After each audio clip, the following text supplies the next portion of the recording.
Bonjour, ravi de vous retrouver pour vous présenter le ciel du mois de février 2018, bien sûr. Alors, comment se présente le ciel? Eh bien, une petite description rapide. Nous avons donc un soleil ici qui est à 12 degrés du Verseau, non loin Vénus à 18 degrés. Nous avons donc une conjonction Soleil-Vénus en Verseau. Un tout petit peu avant, un Mercure dans le signe du Verseau à 1 degré 30. Puis Pluton à 19 degrés 47 du Capricorne, Saturne à 4 degrés 53 du Capricorne, Mars à 3 degrés 40 du Sagittaire, Jupiter à 21 degrés 19 du Scorpion, la Lune, elle, à 25 degrés 35 du Lion, Uranus 24 58 du Bélier, et enfin Neptune à 12 degrés 40 du signe des Poissons. Voilà l'état du ciel pour le 1er février 2018. Alors, que dire de ce ciel du mois de février? Alors, nous notons d'abord ce triptyque en Verseau, là, Mercure, Soleil, Vénus, donc on peut dire que nous avons là une présence planétaire des plus agréables, des plus positives, à la limite même, il n'y a aucune présence négative dans un signe, peu importe les transits, tout dépend de la manière dont on les vit, mais je dirais que Soleil, Vénus, Mercure, c'est quand même trois planètes plutôt d'agrément, de convivialité. Le Soleil, c'est le cœur, c'est, comme je dis toujours, c'est je suis. Mercure, c'est l'échange, le lien, la communication, et Vénus, c'est la vie sociale, la vie amicale, la vie également amoureuse. Bref, donc là, les Verseaux ont plutôt une visite planétaire qui est des plus agréables, des plus positives. Donc on peut dire que pour eux, là, c'est une période qui est plutôt faste, favorable pour les échanges, les contacts. Également pour les Verseaux, je dirais, qui sont créateurs, c'est-à-dire les artistes par exemple, cette très belle conjonction Soleil-Vénus, là je dirais, ça peut, comment dirais-je, accentuer leur inspiration, ça peut aussi, c'est le cœur et l'amour, donc Soleil-Vénus, donc ça peut être un moment pour eux aussi où il peut y avoir comment dirais-je, des rencontres, des événements particulièrement bénéfiques, chaleureux. Alors comme toujours, je le précise, c'est l'état du ciel général.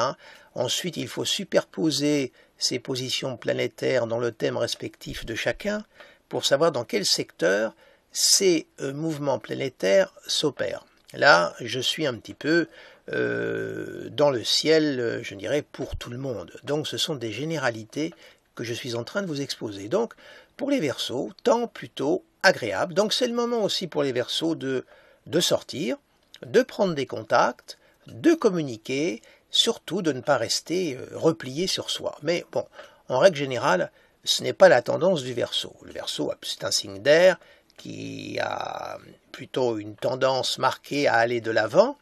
N'oublions pas que la planète maîtresse du signe du Verseau, c'est Uranus, et qu'Uranus est dans le signe actuellement du Bélier. Donc il y a là un lien également d'énergie martienne qui est transférée au Verseau. Donc c'est plutôt un temps, comme je dis, un temps fort, un temps constructif et positif pour les Verseaux. Alors, il va sans dire que, évidemment, cette très belle conjugaison planétaire dans le signe des Verseaux joue également pour les natifs du signe de la Balance et pour les natifs du signe des Gémeaux par triplicité, c'est-à-dire par trigone. Donc c'est aussi une période plutôt positive également pour nos amis Balance et Verseau. Donc temps harmonique également, Vénus là qui fait un trigone donc au natif du signe de la Balance, Vénus étant la planète qui a maîtrise sur le signe de la Balance, donc il y a un effet de renvoi d'énergie chez soi, si j'ose dire. Voilà. Mercure, lui, qui aspecte par trigone le signe des Gémeaux, Mercure étant la planète maîtresse du signe des Gémeaux, donc là aussi, retour chez soi des bonnes énergies, donc c'est plutôt là aussi pour les natifs de la Balance, nos amis vénusiens et nos amis mercuriens, une période qui est plutôt très très agréable également. Ça joue également par sextile pour les natifs du Sagittaire et pour les natifs du signe du Bélier. Alors le sextile est toujours pour moi, hein, et ceci évidemment n'engage que moi. Je considère toujours que le sextile est un aspect de symbolique mercurienne et vénusienne. Donc il est à la fois intellectuel et créatif, social, alors que le trigone est plutôt jupitérien. Il appuie, il donne de l'élan, de la force, et il peut aussi conférer une certaine chance. Voilà. Alors, donc, temps plutôt positif pour tous nos amis de signe de feu, Sagittaire et Bélier, et nos amis Balance et Gémeaux. Alors bien sûr, ça joue par opposition suite au signe du Lion, mais bon, opposition de Vénus, c'est pas bien gênant une opposition de Vénus. Vous savez, au contraire, ça peut même peut-être venir réveiller tout ce qui relève du clavier vénusien, l'opposition étant un jeu d'alternance, de balancier, comme vous le savez. Donc, s'il y a eu des passages à vide sur le plan relationnel, amical, amoureux, bien l'opposition de Vénus peut, je dirais, relancer ce terrain, c'est-à-dire demander à équilibrer ou clarifier les choses. Voilà, donc c'est plutôt constructif. Mercure, lui, par opposition, puisque Mercure va quand même traverser tous les signes du Verseau, puisque Mercure va aller très très vite, puisqu'il va aller jusqu'à la fin du mois, je crois qu'il va s'avancer jusqu'à peu près... attendez, on va tout de suite le vérifier, ça sera tellement plus simple. Voilà, vous voyez, Mercure pour le 28 février sera quand même très avancé, hein, il sera pratiquement à 14 degrés du signe des Poissons. Hein, donc du 3 degrés du début, il parcourt toute cette étendue, donc il est très très rapide. Donc, pour les Verseaux, là, l'opposition aussi au Lion, pour ceux d'entre vous qui ont évidemment des planètes dans le signe du Lion, hein, il va sans dire, mais je me permets quand même de le préciser, c'est pareil, l'opposition de Mercure peut amener peut-être des incompréhensions, peut-être des quiproquos, mais tout dépend des planètes mises en présence ici, mais c'est pas bien difficile à gérer et à maîtriser ce type de configuration. Donc, voilà, globalement, pour nos amis, alors, j'ai oublié aussi, ça fait carré au Taureau et carré au Scorpion. Le carré est plutôt un aspect de dynamique saturnienne, ça marque un blocage, un moment où il faut peut-être se repositionner peut-être sur ses propres valeurs, sur sa façon de, comment dirais-je, de gérer le relationnel, c'est possible. Voilà, c'est à voir, hein. Mais disons que ce ne sont pas des configurations hautement problématiques à gérer. Alors maintenant, nous allons nous orienter vers je dirais, la quatrième planète la plus rapide, hein, hormis évidemment la Lune, hein, qui met 29 jours et demi pour faire un tour complet du zodiaque, elle est ici, donc je vais plutôt m'axer maintenant sur la planète Mars, que vous voyez ici, qui se trouve donc pour le 1er février 2018 à 3,40 du signe du Sagittaire. Alors il faut savoir que Mars va quand même énormément se déplacer, puisqu'à la fin du mois, il se trouvera à 19,58 degrés. Tenez, je vais vous l'afficher pour que vous puissiez le visualiser, ça sera tellement plus simple. Voilà, vous voyez.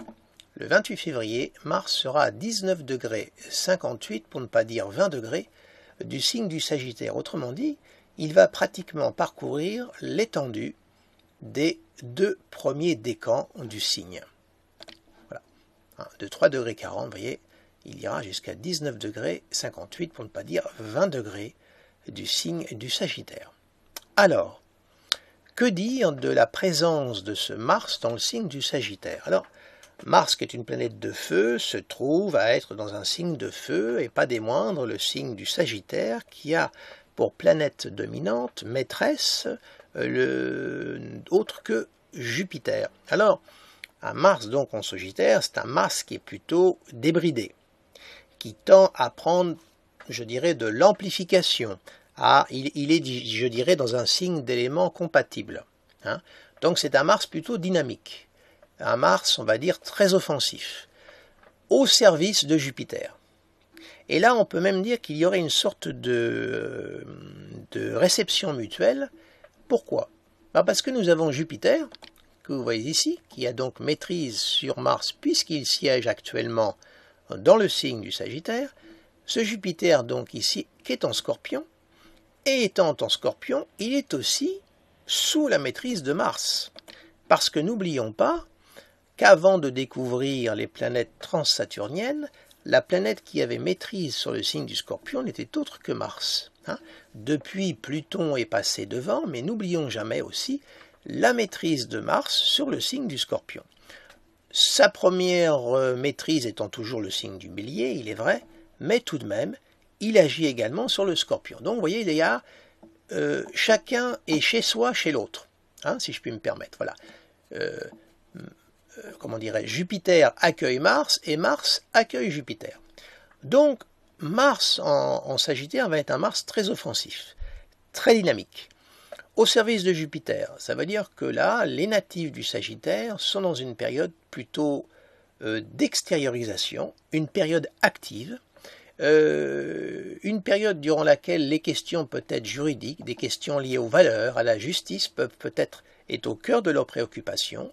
Ça peut être aussi une période où ils se trouvent peut-être à négocier des contrats, allez savoir, le Jupiter ayant affaire au juridique, dans l'acception, je dirais, très large du terme.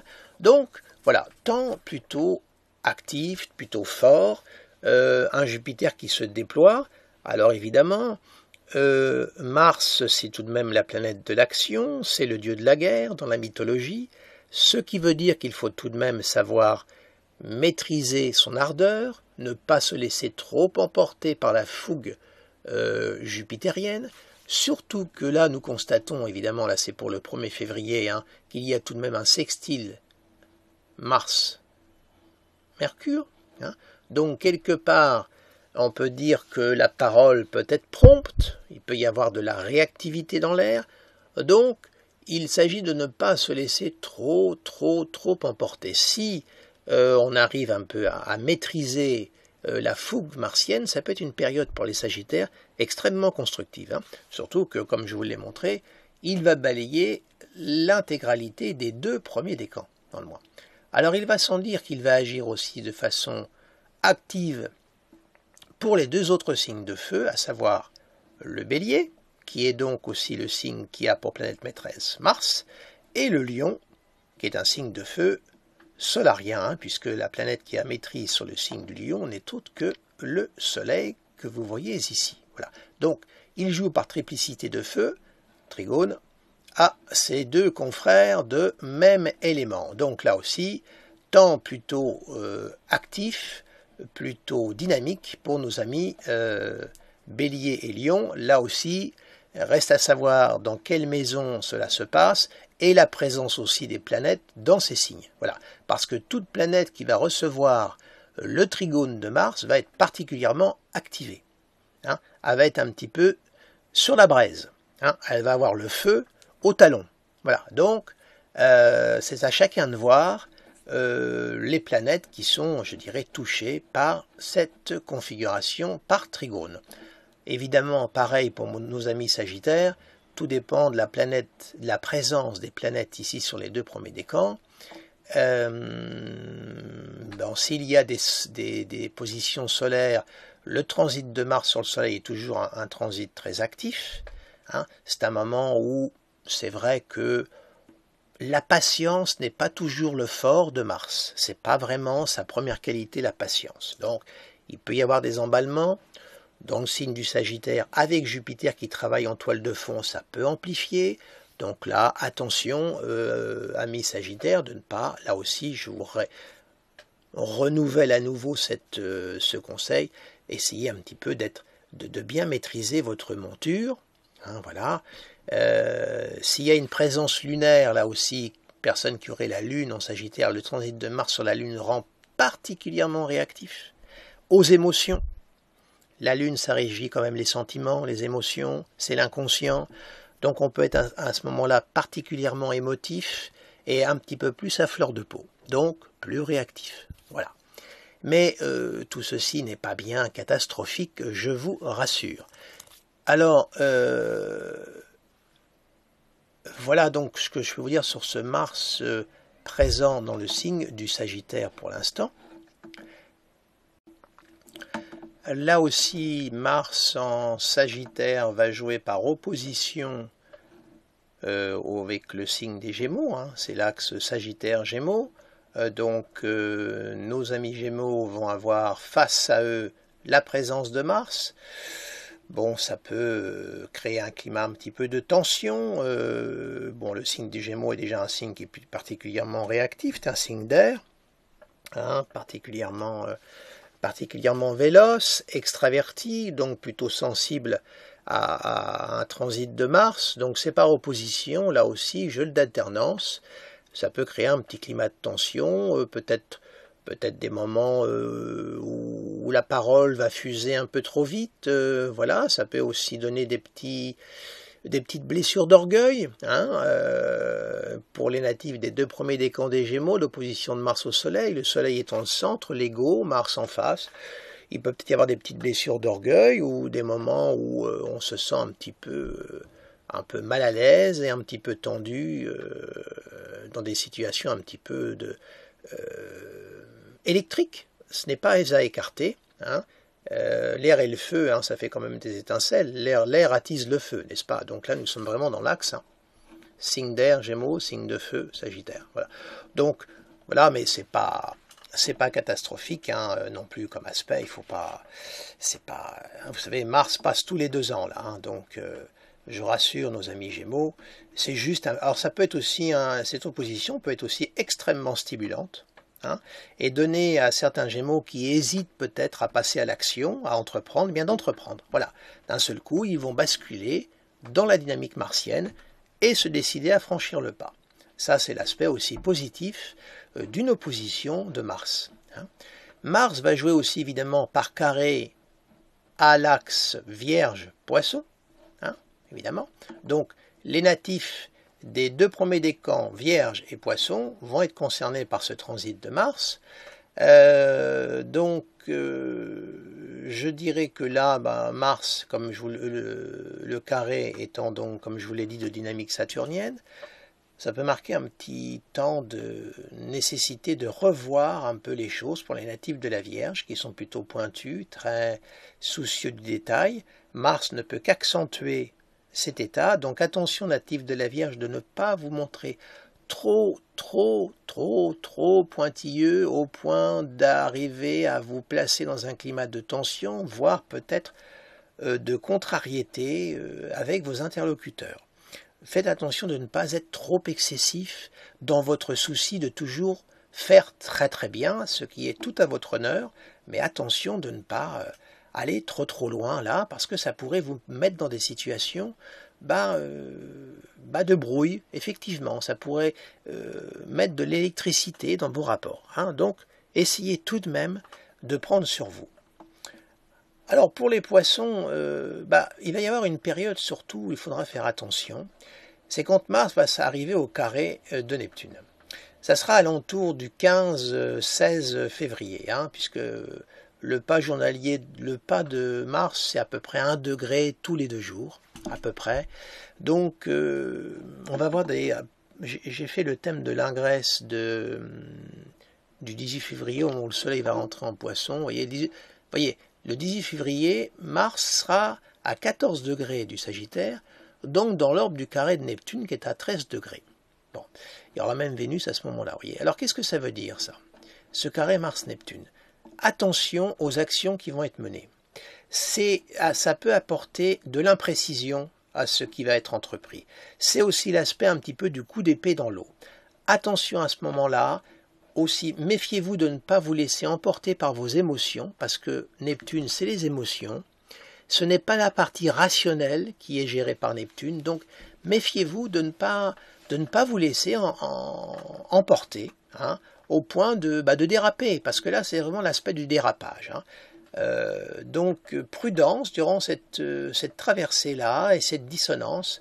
Faites attention aussi si vous avez un Mercure par exemple qui est stationné ici, là avec Mars, attention aux décisions que vous allez prendre. C'est peut-être pas le moment de vous engager. Prenez du recul. Ne vous laissez pas non plus emporter par les événements aussi. Il peut y avoir un concours, des phénomènes collatéraux qui peuvent vous pousser à à réagir, à peut-être prendre position. Faites attention aussi durant cette période-là à ne pas vous laisser prendre par cette espèce de tourment, cette tornade, je dirais, neptunienne. Hein. Alors, voilà ce que je pouvais vous dire sur ce transit de Mars par rapport, on va dire, aux aspects dits dissonants qu'il va provoquer durant sa traversée du mois de février. Alors l'état du ciel pour maintenant les autres signes, bon bah, pour nos amis Capricorne, bah, nous avons toujours un Saturne évidemment qui est à 4 degrés 53 du Capricorne. Il va faire à peu près 3 degrés dans le mois, hein, c'est-à-dire qu'il ira à 7 degrés à peu près du Capricorne à la fin du mois de février. On va le visualiser là aussi pour que vous puissiez quand même le voir. Voilà, vous voyez, il sera à 7 degrés 17. Voilà, il va faire exactement ce parcours-là. Donc, je dirais que pour nos amis Capricorne, c'est plutôt un mois à peu près tranquille. Un mois où, je dirais, les choses suivent leur cours, sans soubresaut, rien de chaotique. Voilà, les choses s'installent à la méthode saturnienne, hein, notamment pour les natifs du premier décan. Hein, et les natifs, on va dire, des 7 premiers jours du signe, si on veut être dans les transits d'exactitude, n'est-ce pas? Mais voilà, Saturne s'installe, donc voilà, patiemment, les choses se construisent avec une certaine fermeté, beaucoup de rigueur, propre à Saturne. Alors certes, pour les natifs du dernier décan, c'est vrai qu'ils supportent encore la dissonance d'Uranus, hein, notamment on va dire les natifs des 6 derniers jours du dernier décan. Là aussi, il y a un carré d'Uranus. Alors peut-être que pour ces natifs-là, évidemment, peut-être ont-ils le sentiment d'être sur un terrain un peu meuble. Vous savez, cette étrange sensation que l'on a que les choses peuvent à tout instant basculer ou que les choses ne peuvent pas continuer ainsi définitivement. Voilà. Alors, il est vrai que pour ces natifs-là, la dissonance d'Uranus peut les mettre dans ce climat. C'est vrai qu'Uranus est un petit peu la bombe à retardement. Hein. Il est installé et sa principale, je dirais, comment dirais-je, caractéristique, c'est le côté très abrupt et très sidérant quand il se manifeste. Ça tombe, c'est un peu la foudre qui s'abat et qui nous contraint à nous adapter. Bon an, mal an, on est obligé de réagir, on ne peut pas tourner le dos ou jouer l'esquive. On est obligé d'affronter. Voilà, alors donc c'est vrai que les derniers natifs du Capricorne, c'est vrai que pour eux, le climat est un peu différent, surtout que Pluton va aller jusqu'à 21 degrés là, durant l'année 2018 et qui va continuer sa course. Donc pour ces natifs-là, c'est vrai que de grands changements, de grandes transformations sont à prévoir dans leur existence dans les, on va dire, les 3 ans à venir. Hein. Si on englobe 2018, 2019, 2020, il va y avoir quand même beaucoup de remises en question dans leur existence. Bon, voilà. Pour ce qui est des scorpions, bien, bon, Jupiter est ici.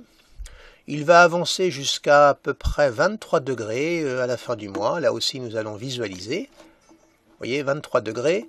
Donc, c'est un transit plutôt calme. Oui, climat plutôt donc calme. Là, actuellement, bon, je reviens quand même au premier parce que là, j'étais à la fin du mois. Alors, certes, pour les scorpions, il y a la traversée du soleil de Mercure en Verseau qui va faire une dissonance qu'on appelle un carré. Mais ça se produit quand même tous les ans, hein, ces transits-là. Et voilà, hein, s'il n'y a pas péril, on la demeure. Voilà, donc ça.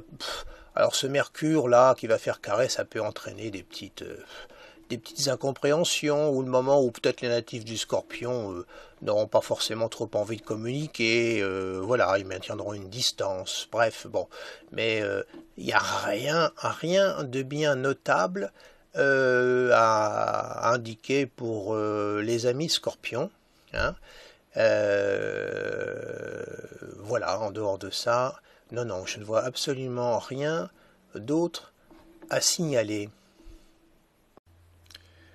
Nous allons à présent passer au mi-temps du mois et pour ce faire, nous allons donc observer la nouvelle lune du mois de février, la voici, qui se fera donc toute fin du Verseau. Comme vous voyez, le 15 février, 21h06, temps universel, hein, nous aurons la nouvelle lune dans le signe du Verseau. Vous la voyez ici, le soleil est là, la lune ici, et Mercure qui s'associe à cette lunaison. Alors cette lunaison se fait évidemment dans le secteur du troisième décan du signe du Verseau. Donc les natifs qui sont nés dans la partie troisième décan sont, je dirais, particulièrement concernés par cette nouvelle lune. Hein. Alors, nouvelle lune Verseau à laquelle se joint Mercure, hein, important.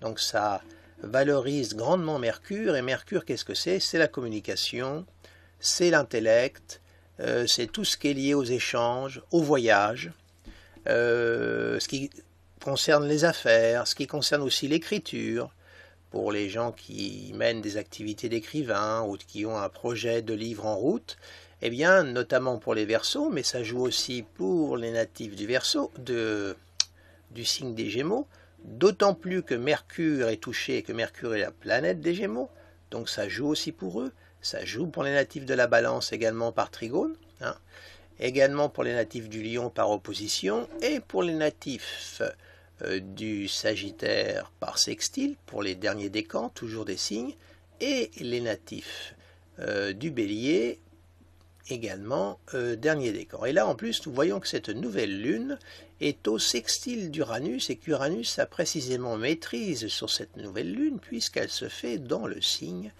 du Verseau. Autrement dit, c'est une nouvelle lune pour les natifs du Verseau, là, puisque c'est à eux que je m'adresse précisément. C'est un temps de démarrage de cycle qui est très très bon pour le relationnel.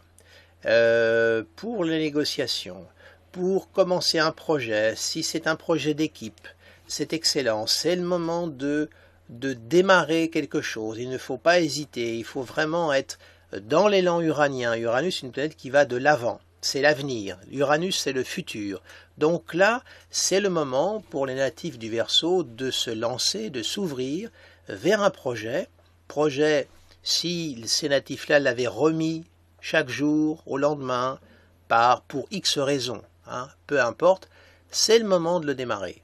C'est le moment d'impulser la dynamique et de mettre en route ce projet, surtout que Uranus, là, est au sextile. Donc Uranus, il demande à ce que ça voit le jour. Hein. N'oublions pas aussi que l'une des fonctions d'Uranus, c'est de porter au jour. Uranus est un éveilleur. Hein. Donc, plutôt belle configuration qui est aussi quelque peu amplifié par le carré à Jupiter qui vient du Scorpion.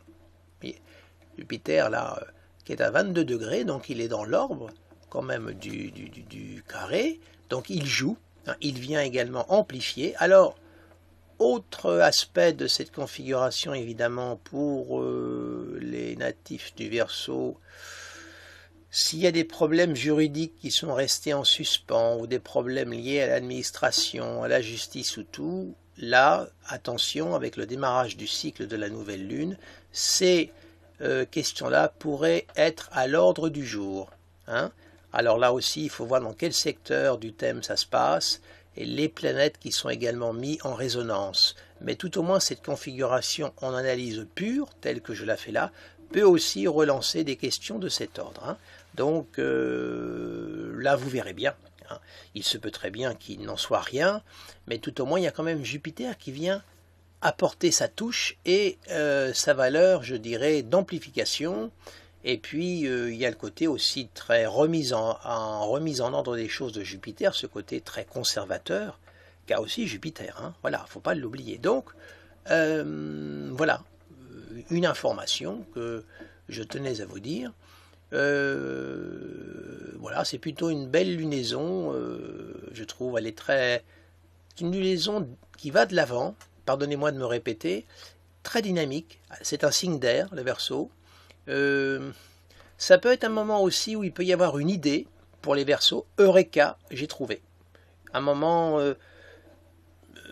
comment dirais-je, là aussi, un projet peut-être qui était là, qui était ébauché, mais on n'a pas, vous savez, on n'a pas encore l'idée, on n'a pas trouvé l'angle, on tourne autour du pot, et puis là, bingo, Eureka, j'ai trouvé.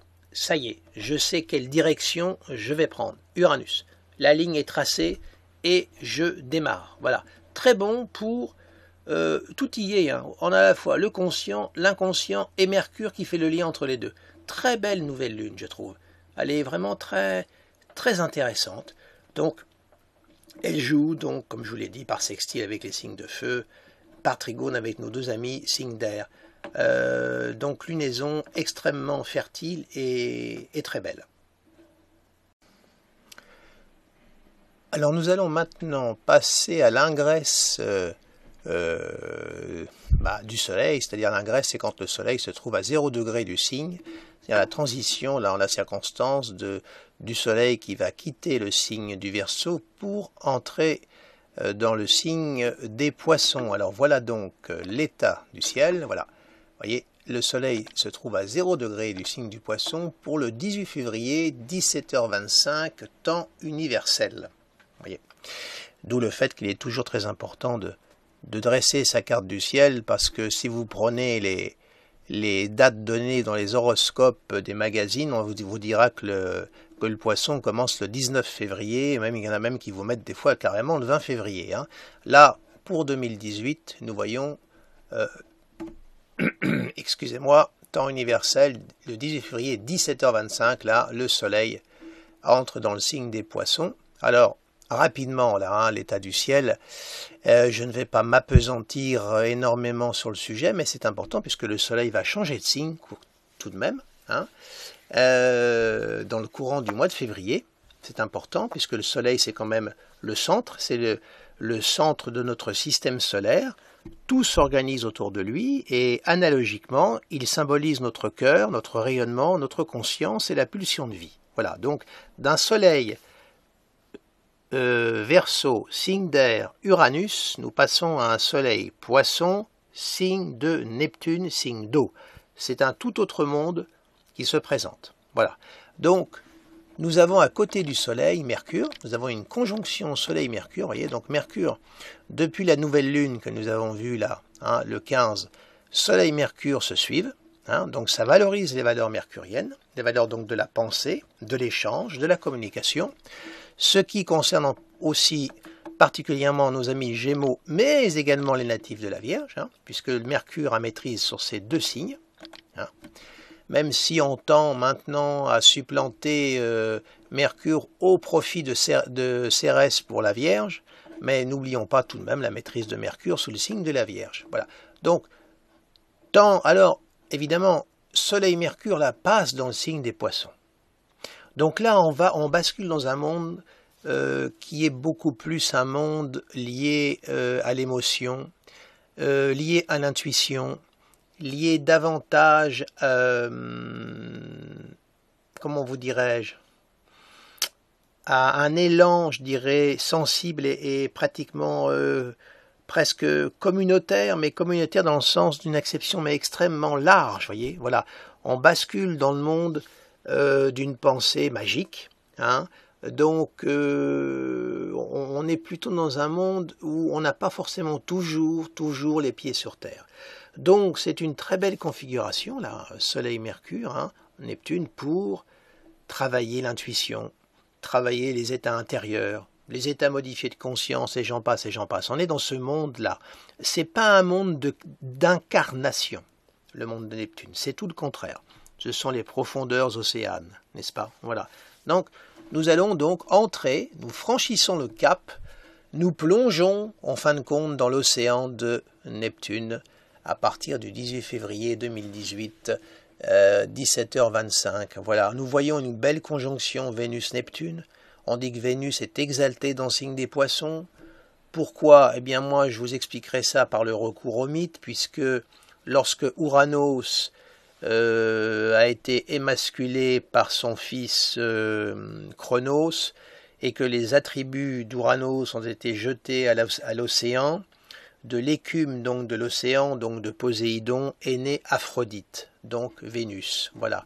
Donc c'est pour ça qu'on dit que Vénus est exaltée dans le signe des Poissons, en plus conjoint à Neptune. Donc c'est un moment là, notamment pour les natifs des Poissons, hein, c'est plutôt sympathique. Hein. Exaltation des sentiments, de l'amour, c'est un temps aussi de fantasme, c'est merveilleux aussi pour l'inspiration, la création. Les poètes, les musiciens, les écrivains qui fonctionnent et qui vont dans les mondes oniriques, là c'est pas l'écrivain du réalisme, là, hein, c'est les écrivains de mondes imaginaires. Nous ne sommes pas dans le réalisme, ou alors nous serions dans le réalisme magique, mais j'y crois peu, je dirais plutôt on est carrément dans, quoique, il y a quand même, c'est vrai, le petit sextile de Saturne et Vénus, le réalisme magique, pourquoi pas. Bref, c'est une belle configuration, les sentiments, l'amour se déploie dans un monde de fantasmes, il y a une espèce de romantisme magnifique qui se développe dans cette très belle configuration. C'est très très beau, en fait. Hein. Vous voyez, je me laisse embarquer moi-même par Neptune, hein, donc je vais me ressaisir. Voilà un peu l'état de cette transition. Bon, alors après, alors si, il y a Mars. Vous vous souvenez, au tout début de ce module, je vous ai parlé de ce transit de Mars, et là, il va être par contre au carré de Neptune. Donc là, pour les Sagittaires, mais même pour les Poissons, pour ceux qui ont un Soleil, un Mercure qui se trouve par là, au natal, hein, j'entends, hein, au natal, attention aux blessures affectives. Attention, parce que évidemment, comme le Poisson est un signe un signe qui est lié à l'idéalisme, fortement. Alors vous savez, l'idéalisme confronté au réel, quelquefois ça fait mal.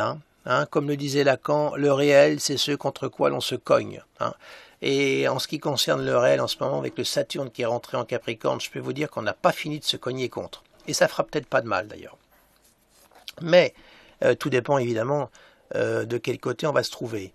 Mais voilà, le Mars qui est là, évidemment, va occasionner peut-être un petit peu de tourments, de blessures. Donc attention également aux natifs des Poissons de ne pas se laisser emporter trop par leurs sentiments. Et pour les Sagittaires, attention à ne pas être trop en proie à l'émotion et que l'émotion porterait l'action. Parce qu'elle pourrait être très mal dirigée, mal ciblée et finir, comme je vous l'avais déjà dit, par un coup d'épée dans l'eau. Voilà ce que je tenais à vous signaler. Ça joue aussi pour les natifs de la Vierge, par carré opposition, et pour les natifs des Gémeaux. Mais c'est surtout les Poissons, les Sagittaires qui sont concernés, parce que c'est la présence avant tout qui joue. Hein. J'entends la présence des planètes. Voilà. Voilà pour la transition du Soleil, du Verseau au Poisson. J'arrive maintenant au terme de ce module. Donc nous avons commencé ce module au moment du 1er février. Et bien maintenant nous allons terminer par le dernier jour, autrement dit la fin du mois de février. Voilà, le 28 février. Voilà. Donc, comment se présente le ciel de cette fin février, hein? Je vais être très très rapide. On voit quand même un beau quatuor en Poisson. Soleil, Mercure, Vénus, Neptune. Donc là, on peut dire que les Poissons vont nager, baigner dans leur monde. C'est un moment d'intense, je dirais, expression pour les natifs du Poisson. Un moment de grande convivialité, un moment peut-être de rencontre, de communion, c'est un temps très beau. Alors, soutenu par Jupiter, vous avez vu, Jupiter est au trigone quand même de Mercure-Vénus, il y a des soutiens là, hein, donc il y a une valeur extrêmement forte, c'est-à-dire que Jupiter apporte sa force, son élan. Alors là, très belle configuration pour la vie intérieure, pour l'intuition, les émotions, pour tout ce qui relève du ressenti en fait, pour tout ce qui ne fait pas appel à la part rationnelle de l'être, parce que comme vous le savez, nous avons une part rationnelle et une part irrationnelle. Voilà. Et là, c'est plutôt ce monde-là qui est sollicité. Hein. Voyez que vous avez même Pluton qui s'en mêle. Regardez, Pluton là, qui est à 20 degrés, est au sextile de Vénus et de Mercure. Voyez, Donc, c'est vraiment le monde intérieur, c'est le monde invisible qui joue. Alors, je ne suis pas en train de vous dire que les poissons vont communiquer avec les extraterrestres, hein. N'exagérons rien. Non, mais ce que je veux dire, c'est un temps pour eux où ils vont être particulièrement réceptifs. Alors, qu'est-ce que ça peut? Ça peut jouer au niveau de leur vie amicale, de leur vie amoureuse, de leur créativité. Et l'un n'exclut pas l'autre. Pour moi, vous savez, la vie amoureuse peut être un merveilleux déclencheur de créativité dans une vie. Enfin voilà. C'est un bel... Sur le plan collectif aussi, c'est une belle rencontre. Alors, certes, il y a toujours ce Mars tout de même. Il faut s'en méfier. 19 degrés 58 qui est au carré de Mercure et au carré de Vénus. Voilà. Il est quand même là, lui. Alors il vient un tout petit peu contrarier les choses. Alors voilà, mais il y a du relais par Jupiter. Donc ça veut dire que s'il y avait une petite égratignure, il y a quand même le complément jupitérien qui permet de réparer très vite. Voilà. Donc c'est plutôt une fin de mois sous un très beau ciel, je trouve. Hein. Bon, la Lune, elle est en Lion, mais la Lune, elle a mis 2 jours et demi pour traverser un signe. Bon, là, sera au trigone de Mars. Trigone large Uranus, tout de même. Hein, là, je trouve que le trigone marqué est un peu large. Bon.